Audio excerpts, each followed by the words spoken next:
Muchos profesionales, inclusive la American Psychiatric Association, han adoptado el término consumo de sustancias, argumentando una connotación neutra y más consistente en un modelo médico, el cual destaca las causas biológicas, fisiológicas y genéticas que están implicadas en las conductas compulsivas en el consumo de las drogas. Este modelo insiste en el empleo de intervenciones farmacológicas para tratar los síntomas o modificar la conducta. Pueden combinarse según un enfoque psicosocial como parte de un plan terapéutico para reducir el consumo de dichas sustancias.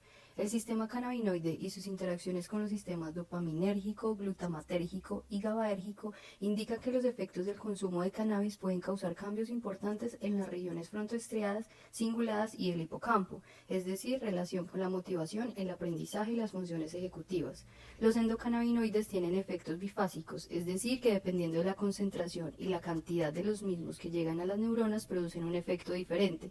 La anandamida, por ejemplo, a dosis bajas reduce la ansiedad, pero en dosis altas las promueve. En dosis bajas aumenta la ingesta, pero en dosis altas la reduce. También en dosis bajas facilita la actividad sexual, pero en dosis altas la inhibe. Una sola dosis de droga produce fortalecimiento sináptico en el área transversal ventral ATV que dura 5 días aproximadamente.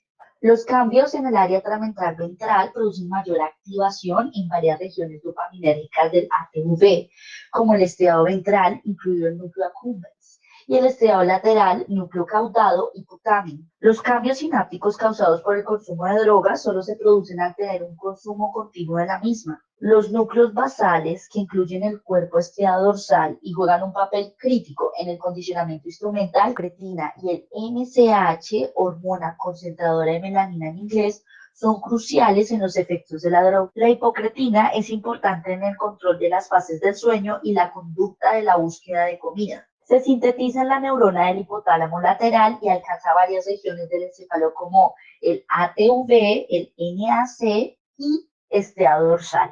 El consumo de drogas activa la hipocretina. MSH se sintetiza en el hipotálamo lateral, estimula el hambre y reduce la tasa metabólica.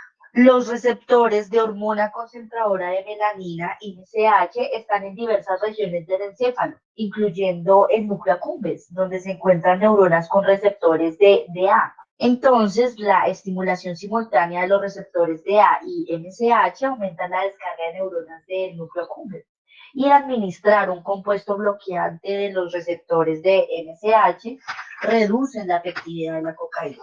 Primero, el adicto experimenta placer, lo que refuerza la conducta de hacer lo necesario para que el cuerpo obtenga la droga y la consuma hasta que se vuelven hábitos, los cuales son difíciles de dejar.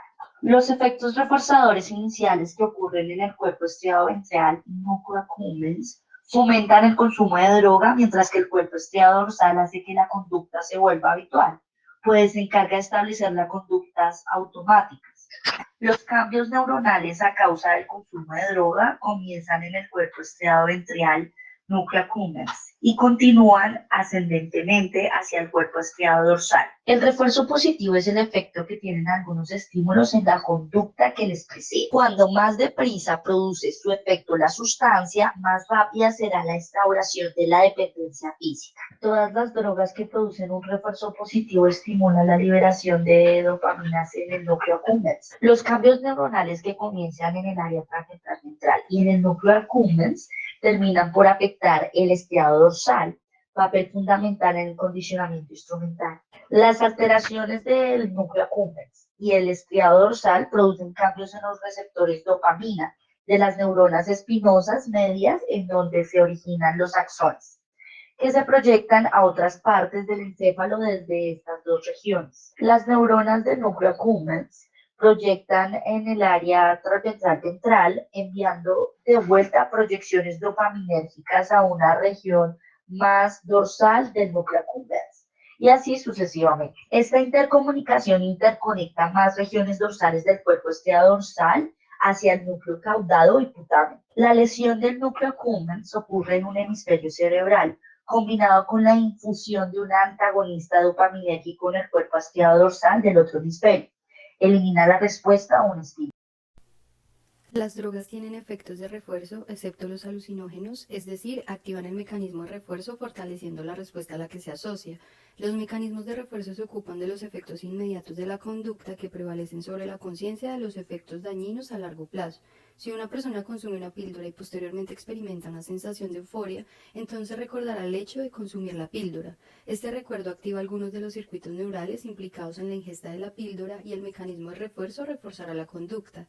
Todos los refuerzos naturales tienen un efecto fisiológico común al causar liberación de dopamina en el núcleo accumbens. La liberación de dopamina parece ser necesaria, aunque no suficiente, para que se desarrolle el refuerzo positivo. En el refuerzo negativo se presenta un estímulo aversivo que presenta una respuesta que al eliminar el estímulo o disminuirlo se refuerza la misma. El cuerpo hace intentos de compensar el estado desacostumbrado que produce la presencia de una sustancia en el cuerpo. La droga altera los mecanismos homeostáticos normales del cerebro y como reacción comienza a producir los efectos contrarios que produce la misma droga, compensando en parte la alteración. Estos mecanismos compensadores hacen que el individuo consuma una mayor cantidad de droga para obtener los efectos alcanzados al inicio del consumo. Los efectos que causa la abstinencia son desagradables, pero desaparecen cuando se consume la droga, lo que produce un refuerzo negativo y motiva a seguir consumiéndola. La recaída es el modelo de restablecimiento de una respuesta previamente extinguida asociada al consumo de la droga. Ingerir la droga se conoce como procedimiento de restablecimiento de la droga y la presencia de un estímulo asociado con la droga se le denomina procedimiento de restablecimiento de la clave. El proceso de extinción es un tipo de aprendizaje, es decir, no se aprende a dar una respuesta a un estímulo, sino que se aprende a no darla. El restablecimiento de la conducta de consumo de drogas se elimina cuando se inyecta un antagonista del GABA en la corteza cingulada anterior dorsal, que es una región de la corteza prefrontal con conexiones excitadoras con el núcleo accumbens. Entonces, la inhibición de la corteza cingulada anterior dorsal impide el restablecimiento de la respuesta e interviene en el ansia y la corteza prefrontal ventromedial en la supresión. La hormona liberadora de corticotropina, CRH, tiene relación con el estrés y el ansia por la droga. La corticotropina es importante en los efectos nocivos del estrés y en la aparición de los trastornos de ansiedad. El suministro de corticotropina en el área tegmental ventral restaura la conducta de la búsqueda de la droga, es decir, causa recaída, y la administración de un antagonista de la corticotropina reduce o previene la probabilidad de recaídas o la restauración de la ingesta. Actualmente, la FDA, Food and Drug Administration, no ha aprobado ningún medicamento para el tratamiento del trastorno por consumo de la marihuana. Según el National Institute on Drug Abuse, se está estudiando el suplemento alimenticio acetilcisteína y sustancias químicas denominadas inhibidores FAAH, amidohidrolasa de ácidos grasos, que es la enzima responsable de la degradación del endocannabinoide anandamida, que puede reducir los síntomas de abstinencia por medio de la inhibición de la descompensación de los cannabinoides propios del organismo. Las estrategias futuras incluyen en el estudio sustancias denominadas moduladores alostéricos que interactúan con los receptores cannabinoides para inhibir los efectos gratificantes del THC tetrahidrocannabinoide. Estaba recordando, un día traté de despertar a un familiar y no pude hacerlo. Era solo una niña y no entendía por qué.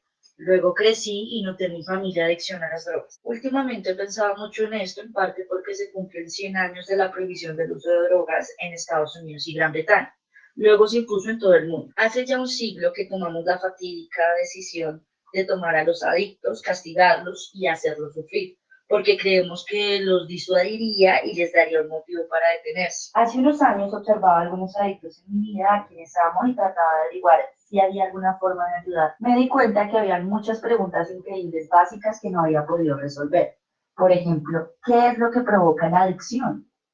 ¿Por qué seguimos con esta perspectiva que aparentemente no funciona? ¿Acaso no habrá una mejor manera que podamos intentar para ayudar? El cannabis es la droga ilícita más famosa del mundo. Actualmente es un producto que se mantiene con cuidado y posee una resina psicoactiva. La marihuana ha incrementado sus contenidos de THC en las últimas décadas, siendo un espécimen que no está regulado en su genética. Ya que ha cambiado tan rápido, ha sido difícil comprender sus efectos sobre la salud. Durante milenios la marihuana ha sido considerada misteriosa, sagrada y hasta demoníaca, pero ahora los seres humanos sabemos cómo manipularla para estimular a los consumidores. No obstante, se extendió por todo el mundo. En 1753, el botánico sueco Carl Linnaeus la denominó cannabis sativa. con plantas altas, la variedad de las hojas gruesas y oscuras que crecían en los climas fríos de las montañas de la India se llamó Cannabis indica. Lanus notó cómo la hembra de la planta de flor sin haber sido fecundada con el polen masculino, las hojas y los tallos contienen componentes psicoactivos del THC, tetrahidrocannabinoide, y CBD, cannabidiol,